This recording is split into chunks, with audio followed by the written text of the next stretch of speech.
کتاب قرآن کریم نے پہلی ہی شروع میں ذالکل کتاب کہا تھا. اس کو کتاب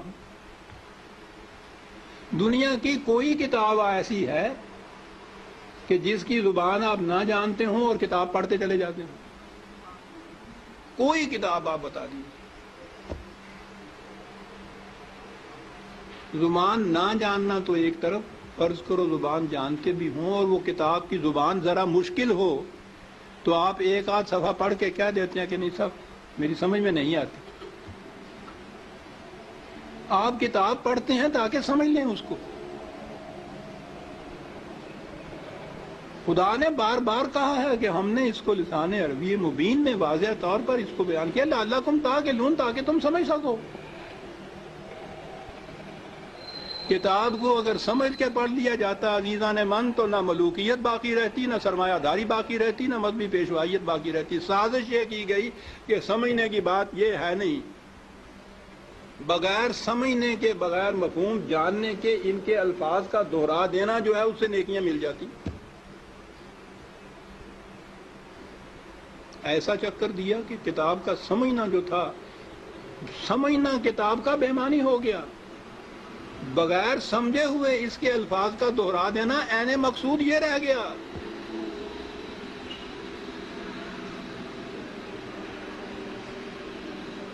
اعلیٰ سے اعلیٰ درجے کی کسی طبیب، حکیم کی، فلاسفر کی نسخوں کی کتاب، ہر مرض کا نسخہ جہاں لکھا ہو اس کے اندر، آپ اس کو سمجھے نہیں اس زبان کو اور وہ نسخے زبانی یاد کر لیں اور صبح اٹھ کے ان کو نسخوں کو رٹتے رہیں، شام تک بولتے رہیں.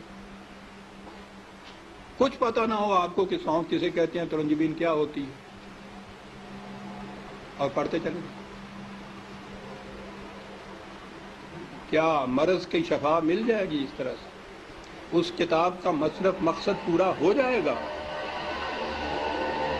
میں نے کہا ہے ابھی کہ ہے کوئی دنیا میں اور کتاب جس کے ساتھ یہ کچھ آپ کرتے ہوں؟ عزیزان من، اس کتاب عظیم نے کیا لیا ہے کہ ہم اس کے ساتھ یہ کرتے جو کسی کتاب کے ساتھ نہیں کرتے؟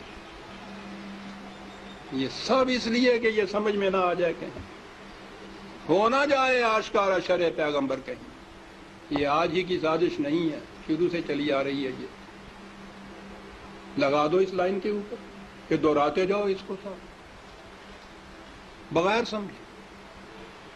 نہ وہ آگے جو امام کھڑا ہوتا ہے حافظ، اس کو پتا ہوتا ہے میں کیا لفظ دہرا رہا ہوں، نہ یہ سننے والوں کو پتا ہوتا ہے کہ یہ الفاظ کیا معنی رکھتے ہیں.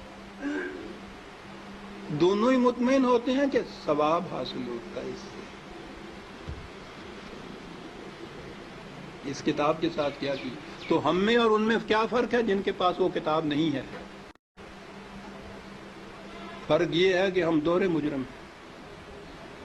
ہے بھی کتاب، اور کتاب کو اتنا، اس کو پڑھنا تو کہیں گے نہیں، پڑھنا تو پھر بھی وہ ناظرہ پڑھا جاتا ہے جو دہراتے ہیں. ناظرہ پڑھنا بھی تو یہی ہوتا ہے، الفاظ ہی ہوتے ہیں جن کو دہراتے ہیں ہم. یہ کتاب ہدایت تھی، یہ وہ نقشے اس میں دیے ہوئے تھے کہ فلان دوراہے پہ پہنچو تو دائیں کی طرف مڑ جاؤ تو اس طرف جاؤ گے، بائیں کی طرف کا راستہ اس طرف چلا جائے گا.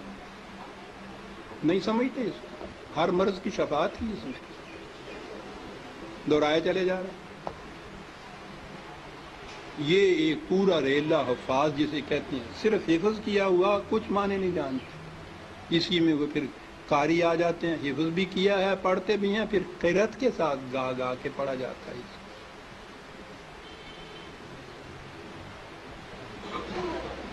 قانون کی کتاب گا کے پڑھنے کی. قرآن میں یہ لکھا ہوا ہے کہ چوری کرنے والا عورت ہو، چوری کرنے والی ہو، جرم کے عوض میں اس کے ساتھ یہ سزا اس کو دو.